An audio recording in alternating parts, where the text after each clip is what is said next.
अगर गौतम बुद्ध की बातें आपको सुनना पसंद है तो इस चैनल को सब्सक्राइब करें और लाइक करें। आज की कहानी कुछ ऐसी है कि अगर मन बहकता है तो गौतम बुद्ध की ये कहानी अगर आप सुन लेते हैं तो मन बहकना छोड़ देगा।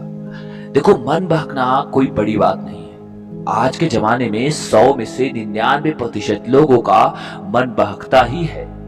मन बहकने का सबसे बड़ा कारण ये होता है कि आपका जो ठहराव है वो एक जगह नहीं है। इसका सबसे बड़ा कारण ये है कि आप दूसरों को देखकर अपने क्षमता का आकलन करते हो।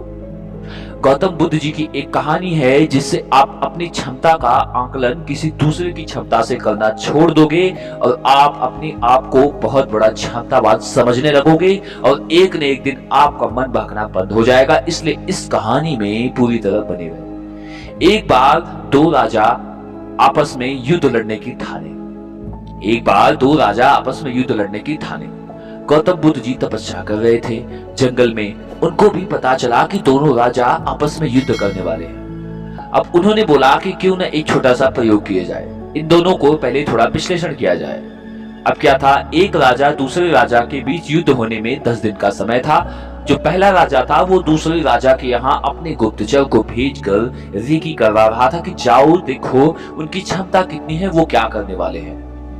उनका गुप्तचर 2 दिन में वापस आया। उसने बताया, महाराज वहां पर तो बड़े बड़े हाथी, बड़े बड़े घोड़े हैं, आपके पास तो केवल घोड़े हैं, हाथी है ही नहीं।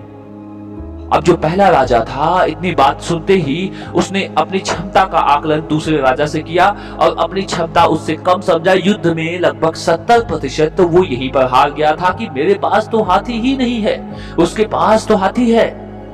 अब क्या था, दूसरे राजा ने पहले राजा के पास भी अपना गुप्तचर भिजवाया, जाओ पता करो वहां देखो क्या होने वाला है, वो कौन सी तैयारी कर रहा है। उसका गुप्तचर यहाँ आया, 2 दिन के उपरांत गया और राजा से बताया, राजा उसके पास तो 1500 सैनिक हैं, आपके पास तो करीब 200-300 सैनिक हैं, आप कैसे युद्ध लड़ोगे। अब राजा ने भी, दूसरे राजा ने भी पहले राजा के साथ अपनी क्षमता का आकलन किया, वो भी 70% हार गया। ये दोनों बात गौतम बुद्ध जी के यहाँ गई, अंदर अंदर उनको पता चली। वो महात्मा थे, उनको सब पता चली। उन्होंने दोनों राजा को बुलाया और बोला कि युद्ध कैंसिल कर दो। उन्होंने बोला क्यों? उन्होंने समझाया कि आप दोनों लोग तो युद्ध तो लगभग 70% हार ही चुके हो, दोनों लोग गुप्तचर से पता करवा चुके और एक दूसरे की क्षमता का आकलन से अपनी क्षमता को एक दूसरे से कम आकलन कर चुके हो।